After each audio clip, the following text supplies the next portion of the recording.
कितना फिर welcome to vibing Sharma ji and इसी के साथ in this episode I am having a lot of secrets which I have to share with you guys. लेकिन वो कौन से ऐसे सीक्रेट्स है? अगर बात करिए ऐश्वर्या राय बच्चन के बारे में तो वो फिर से नंदिनी वाले अवतार में दिखने वाली है। क्यों, क्या, किस लिए, ये सब चीजों के बारे में बताऊंगी। नहीं, सलमान के साथ उनका कोई मूवी नहीं आ रहा है और ना ही कोई भी ऐसे सीक्वल्स आ रहे हैं जो हम दिल दे चुके सनम से रिलेटेड है। बट कि ये एपिसोड बहुत ज्यादा इंटरेस्टिंग इसलिए है क्योंकि नंदिनी का अवतार ऐश्वर्या राय फिर से ऑन स्क्रीन लेकर आ रही है, लेकिन एक ऐसी बिग बजट मूवी के साथ जो कि बॉलीवुड को दिला सकता है पहली बार ऑस्कर्स का नॉमिनेशन। मतलब आफ्टर अ डिकेड। देखो, ये पहली बार तो नहीं है कि बॉलीवुड से नॉमिनेट किए जाएंगे movies for the Oscar, but हाँ, डिकेड्स के बाद बॉलीवुड में कुछ ऐसे मूवीज बन रहे हैं जो बिल्कुल आपको देखना चाहिए। लेकिन कंसिडरेबली हम इसे बॉलीवुड नहीं कंसिडर कर सकते क्योंकि ये तमिल में बनने वाला है, लेकिन हिंदी वर्जन भी मणि रत्नम रिलीज करने वाली है। सो ये नंदिनी का सीक्रेट क्या है जो ऐश्वर्या राय लेकर आ रही है, और इसके अलावा ये भी बताऊंगी कि ये कौन सा ओटीटी प्लेटफॉर्म है जिसका मूवी रिलीज होने के पहले ही इनकी डील्स हो गए हैं कि कैसे इसे ओटीटी प्लेटफॉर्म्स पर रिलीज करना है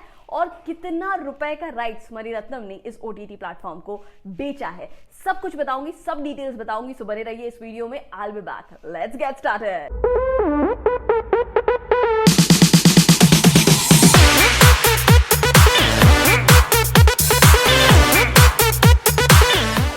पोनियन सेल्वन के बारे में तो ये एक मूवी आ रहा है जिसमें ऐश्वर्या राय के साथ साथ बहुत सारे ऐसे इंपॉर्टेंट कैरेक्टर्स दिख रहे हैं। इसमें शोभिता धुलीवाला भी दिख रही हैं, लेकिन इस मूवी में ऐसा क्या है जो इसे जिता सकता है ऑस्कर या फिर नॉमिनेट कर सकता है, इस बारे में मैं बिल्कुल बात करेंगे। बट रिसेंटली एक छोटा सा एग्जाम्पल आपको देती हूँ कि जब अभी ना रिसेंट बहुत ज्यादा वायरल हुआ था कि ऐश्वर्या राय ने मणि रत्नम अपने गुरु का पैर छुआ। ठीक है, इसमें बॉलीवुड का देखिए इतना बड़ा हाथ है इस मूवी को डीमोटिवेट करने में कि इस न्यूज से कोई भी ये प्रमोट नहीं किया कि ऐश्वर्या राय क्यों गई थी, किस प्रोग्राम में गई थी। बल्कि बात करें तो उस दिन ट्रेलर लॉन्च होने की बात की जा रही थी ऑफ पोनियन सेल्वन, जिसके लिए बहुत सारा ह्यूज क्राउड था और एक बहुत ग्रैंड इवेंट था। लेकिन बॉलीवुड शायद नहीं चाहता है कि ऐसे मूवीज बने, या यूं कह लो प्रमोशंस को लेकर बहुत ज्यादा खुश नहीं था, इसलिए ये न्यूज बहुत ज्यादा वायरल नहीं हुआ। Mani Ratnam is back with the big huge project जिसका नाम है पोनियन सेल्वन। अब इसमें ऐश्वर्या राय तो दिखेंगी, उसके अलावा इसमें बहुत सारे कैरेक्टर्स हैं, बहुत सारी चीजें हैं, लेकिन जो सबसे ज्यादा इंप्रेस कर गई लोगों को वो है नंदिनी का कैरेक्टर। इसमें आपको ऐश्वर्या राय फिर से वही चार्म के साथ दिखेंगी, वही एलिगेंस के साथ दिखेंगी जिसे हम स्क्रीन में देखने के लिए तरस रहे थे। इसके अलावा मणि रत्नम को बहुत अच्छे तरीके से पता है कि ऐश्वर्या राय को किस तरीके से प्रेजेंट करना चाहिए और किस तरीके से उनकी खूबसूरती को और निखारना चाहिए, जो उन्हें टिप्स बिट्स में बहुत अच्छे तरीके से पता है। लेकिन इस मूवी की स्टोरी के बारे में बात करें तो ये एक नॉवल पे बेस्ड है जो 1950s में भी काफी चर्चे पर था। पर इस मूवी की ऑस्कर जीतने जितना बातें चल रही है उतनी बातें इस बारे में भी चल रही है कि इस मूवी से रिलेटेड कुछ तो है गुरु, क्योंकि जब भी इस मूवी को, इस नॉवल को अडैप्ट करने का चाहा है कोई भी डायरेक्टर ने फिल्म में, तो कुछ ना कुछ जरूर हुआ है। सबसे पहले इस नॉवल को जो मूवी में करना चाहते थे वो 2013-14 की बात है, जब रामचंद्रन इसके राइट्स खरीदे थे 10,000 यूरो डॉलर्स में, यानी कि इंडियन करेंसी में 8,10,000 के आसपास होता है, जब उन्होंने इसके राइट्स खरीदे थे। लेकिन उसके बाद उनकी एक्सीडेंट हो गई।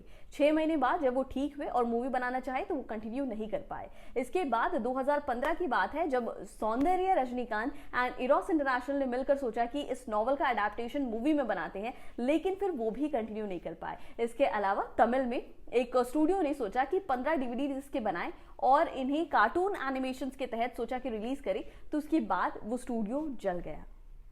उसके बाद 2019 में ये बात आई कि मणि रत्नम इस नॉवल को फिल्म अडैप्टेशंस में कन्वर्ट करना चाहते हैं, और 2021 में ये बात आई कि दोनों एंड्स, दोनों पार्ट्स का शूटिंग डन किया है मणि रत्नम ने। लेकिन आपको मैं बता दूं कि जितने करोड़ रुपए इस मूवी को बनाने में खर्च हुए हैं उससे डबल रुपए खर्च हुए हैं पूजा करने के लिए, ताकि इस मूवी को, इस नॉवल को अडैप्ट कर सके और ये कंप्लीट हो सके प्रोजेक्ट। तो क्या है इस स्टोरी में ऐसा कि डायरेक्टर्स और प्रोड्यूसर्स को करने पड़े हैं लाखों रुपए के पूजा?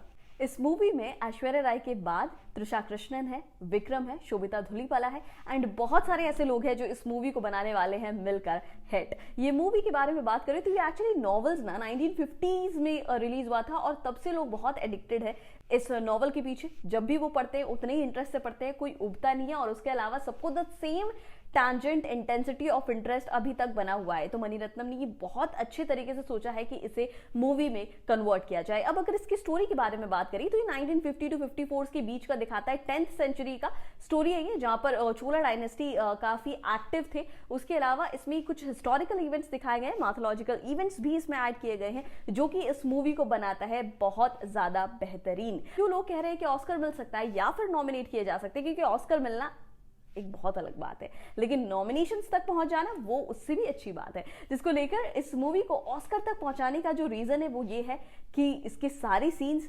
लार्जर देन लाइफ है। Vikram amazing phenomenal acting. Negative role में इसमें दिखने वाली हैं ऐश्वर्या राय बच्चन, ऐसा लोग कह रहे हैं, ऐसे रूमर्स है, बट ये मणिरत्नम का मूवी है, कभी भी ट्विस्ट आ सकता है। तो we can't predict anything in this movie and this is the only charm of Ponniyin Selvan. इसके अलावा इस मूवी के बारे में बात करें तो त्रिशा कृष्णन क्या दिखी है यार, और उसके अलावा एक्टिंग स्किल्स पूछो मत। मूवी का हिट होना तो बनता है। उसके अलावा अगर मूवी के कैरेक्टरिस्टिक्स के बारे में बात करें, प्लॉटिंग के बारे में बात करें, साइनॉप्सिस के बारे में बात करें, अडैप्टेशंस के बारे में बात करें, तो हमने सारी डिटेल्स पे बात कर ली है। अब जरा डिस्कस करें म्यूजिक के बारे में। तो भैया इस मूवी में म्यूजिक दिए हैं AR रहमान, और जब भी आप सुनोगे इस म्यूजिक को, अगर आपको तमिल, कन्नड़ ये सारी चीजें नहीं समझ आती है तो इसका हिंदी वर्जन भी उतना ही स्वीट है जितना कि बाकी वर्जन। क्योंकि यूजुअली क्या होता है ना, जब ओरिजिनेट होता है सॉन्ग कोई एक पर्टिकुलर ओरिजिनल लैंग्वेज में और उसके बाद जब कन्वर्ट होता है तो उसका चार्म कहीं ना कहीं आपको पता है कि थोड़ा सा अडल्टेशंस उसमें हो जाते हैं, लेकिन इसमें ऐसी कोई भी चीजें नहीं हुई है। इस मूवी में एक और फ्रेशर को मौका दिया गया है, वो है नंदी सिस्टर्स, जो कि इसमें डूबी डूबी सॉन्ग आई हैं और वो काफी खूबसूरत है। इसके अलावा इस मूवी में गाने अच्छे हैं, एक्टिंग स्किल्स अच्छी है, स्टोरी अच्छा है और डायरेक्शन बहुत अच्छे डायरेक्टर ने किया है मणिरत्नम। तो इसका ऑस्कर्स तक नॉमिनेशन लाना तो जरूरी है। अभी आप ट्रेलर देखोगे ना, आपको वो एक अलग वर्ल्ड में ले जाएगा। अब बात भी सही, 1950s में यार ये स्टोरी, ये नॉवल कितना ज्यादा हिट था, और फिर 50-60 साल के बाद भी लोगों को उतना ही इंटरेस्ट है इस तमिल नॉवल में। तो आप समझ सकते हो कि इसमें कुछ तो है जो लोगों को कनेक्ट कर रखा है। बट इसके अलावा माइथोलॉजिकल ये बहुत एक्टिव है मूवी, तो लोग थोड़ा ज्यादा वेट कर रहे हैं इसे देखने के लिए, जो इस महीने 30 सितंबर को रिलीज होना है। अगर बात करें OTT प्लेटफॉर्म्स के बारे में, तो जिस OTT प्लेटफॉर्म ने इसके राइट्स खरीद लिए हैं वो और कोई नहीं, ये 500 करोड़ रुपए में बना पोनियन सेल्वन बाय मणिरत्नम का जो राइट्स है वो Amazon प्राइम ने खरीदा है टोटल 125 करोड़ रुपीस में। और जब इसका रिलीज थिएटर से खत्म हो जाएगा तो जो सबसे पहले OTT प्लेटफॉर्म पर ये मूवी आने वाला है वो है Amazon प्राइम। तो दिल थाम कर बैठिए, अगर इन एनी वे आप थिएटर्स तक नहीं जा पाए मूवी देखने के लिए